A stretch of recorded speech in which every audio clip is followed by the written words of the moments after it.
이번 강좌는 홍차를 여러분과 함께 마시겠습니다. 홍차는 우리가 특히 젊은 분들은 가장 먼저 서양 홍차부터 접하는 것 같아요. 사실 동양 홍차, 서양 홍차 그런 구분은 없다고 생각해요. 왜냐하면 그 홍차는 이제 최초에 중국에서 나왔고, 그리고 그게 이제 인도, 스리랑카, 이제 해유럽 이제 퍼지게 되면서 지금 우리가 다양하게 즐기고 있고, 또 가장 많이 마시는 차 중에 하나이고요. 이제 유럽으로 가게 되면서 이제 가양 홍차, 이렇게 이런 우유랄지 아니면 꽃이랄지 이런 설탕이랄지 이런 것들을 넣어가지고 만든 홍차들, 비교적 한번 마시면 바로 이렇게 그냥 컨디션이 회복된다랄지, 바로 이렇게 향이 좋다, 이런 직관적인 그런 식으로 이렇게 많이 블렌딩이 되고 있죠. 오늘 제가 여러분들과 같이 마실 홍차는 뭐냐면 홍차의 어머니라는 차예요. 왜냐하면 본래 그 중국에는 홍차가 없었는데 이 차가 만들어지면서 홍차가 시작을 했습니다. 원래 녹차를 만들다가 녹차를 만드는 과정에서 깜빡 잊고 이거를 고온에서 얘를 설정을 하지 않았어요. 그러다 보니까 얘가 계속 산화 발효가 일어났죠. 근데 산화 발효가 일어나서 맛이 변했네. 그래서 부랴부랴 이 소나무를 태워가지고 이 부뚜막에서 이 찻잎을 말렸어요. 근데 그게 건조가 되고 나서 맛을 보니까 너무나 달콤하고 맛있는 거예요. 그리고 송연 향이 이제 배어 있어서 소나무 향도 나고, 그걸 유럽 사람들이 굉장히 좋아했고 탐을 냈습니다.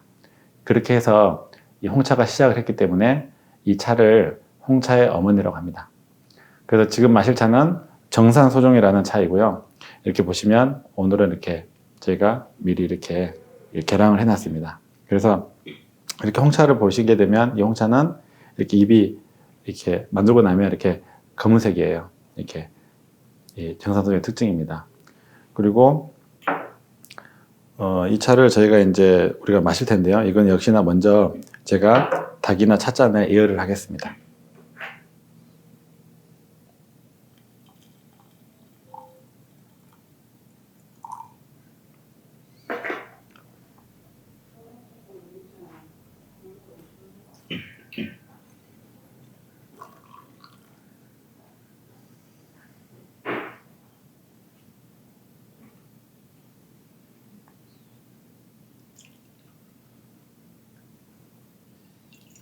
이렇게 예열을 해주시고요.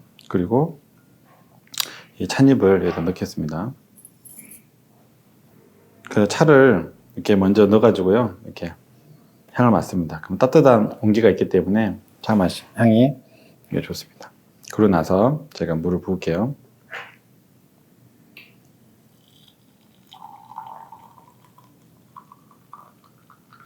찻잎이 뜨거운 물에 직접 닿지 않고 가장자리 옆으로 살짝 비껴나가게 해서 이렇게 물 따라가지고 우리면 이렇게 되고요. 이렇게 금방 홍차기 때문에 좀 더 빨리 우러납니다.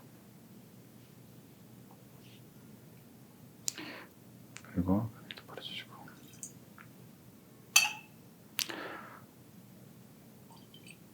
정산소종은 굉장히 유명한 홍차예요. 저희는 이걸 야차소종이라고 부르기도 하고요. 왜냐하면 굉장히 야생화된 곳에서 이 차가 나오거든요. 여기 지역은 자연보호구역이어 가지고 일반인들은 들어가지 못하는 곳이에요. 그래서 거기 안에 있는 산림 환경이 굉장히 좋고, 야생꽃이랄지 이런 주변 식물들이 내뿜는 좋은 향기들이 많이 있습니다. 그래서 이 차가 거기에서만 자라야지 이 향을 갖고 있거든요. 그래서 차 이름 앞에 정산이라고 부르는 건 뭐냐면 오리지널이다, 바로 그 산에서 나왔다라는 의미예요. 발을 정자를 써서. 그런데 우리가 차를 많이 하다 보면은 외산이다, 정산이다 말하잖아요. 외산은 그 지역이 아니라 비슷한 환경에 자라는 다른 지역의 원료를 가져와서 만든 거예요. 그러면 이 정산소종이 주는 그 독특한 향미를 느끼기 어렵습니다. 그래서 그렇게 해서 우리가 감정을 하거든요. 그래서 이 차는 저희가 이 난향, 이런 꽃향들이 굉장히 풍부합니다.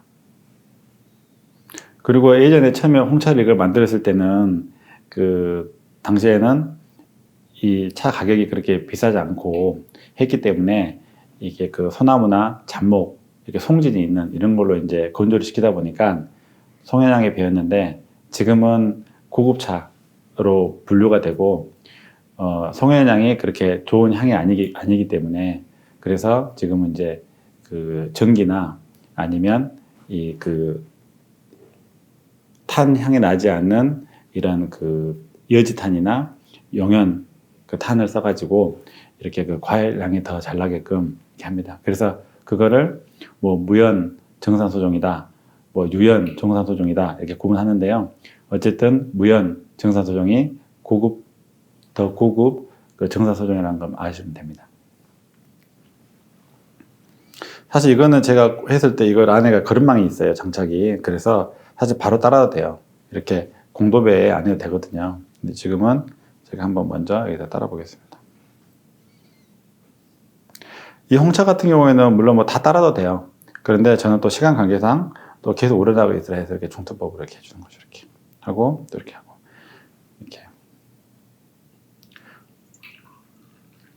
이렇게 색상이 예쁘잖아요, 홍차.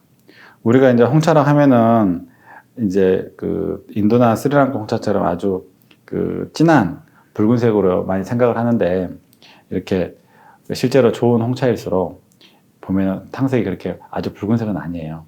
예, 그래서 아까 저번 강좌에서 이야기했다시피 이렇게 그 육대다루는 이 제다 방법 그리고 발효도에 따라서 이렇게 그 홍차나 우롱차 뭐 이렇게 육대다루 구분한다 있잖아요.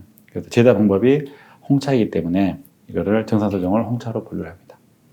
그래서 이렇게 드셔보시면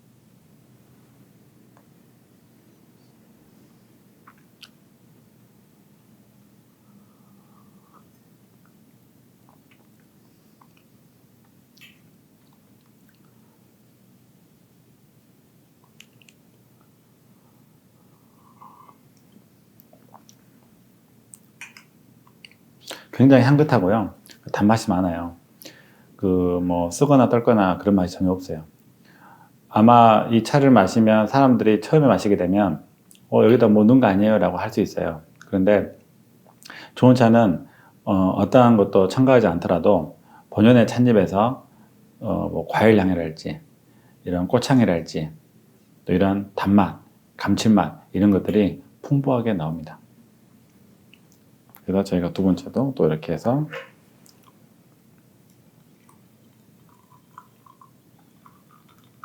고를 수 있거든요. 이렇게 저희가 이거를 또 내서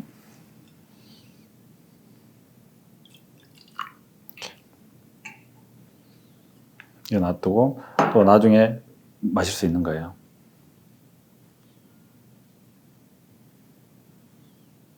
이번에 이렇게 바로 따라 볼까요, 한번? 이렇게 바로 따라도 괜찮습니다. 이런 닭이나 이런 기물들이 굉장히 빠르게 발전하고 있어요. 유행도 예전에 제가 처음 그 차 사업을 할 때는 3년, 4년 돼도 닭이가 그렇게 변화가 없었거든요.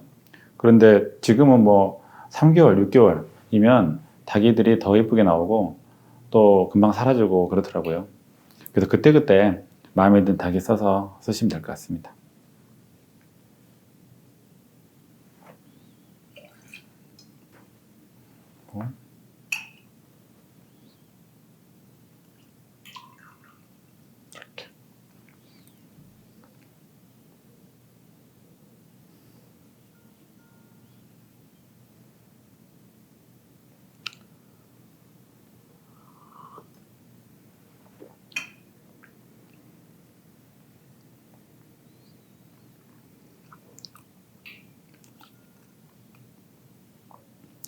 이렇게 찻잎을 보면 이렇게 균등하게 이렇게 붉은색 빛이 나는 안정되게 붉은색 빛이 나는 거가 잘 만들어진 홍차입니다. 그리고 홍차에서 우리가 기피하는 맛이 있어요. 신맛이거든요. 산화 발효가 제대로 이루어지지 않게 되면 신맛이 나는 경우가 있어요. 그러면 그런 차는 바로 심하지 마시고 한 6개월이나 1년 정도 두었다가 드시면 됩니다. 그러면 또 계속 산화 발효가 되면서 맛이 개선되기도 합니다.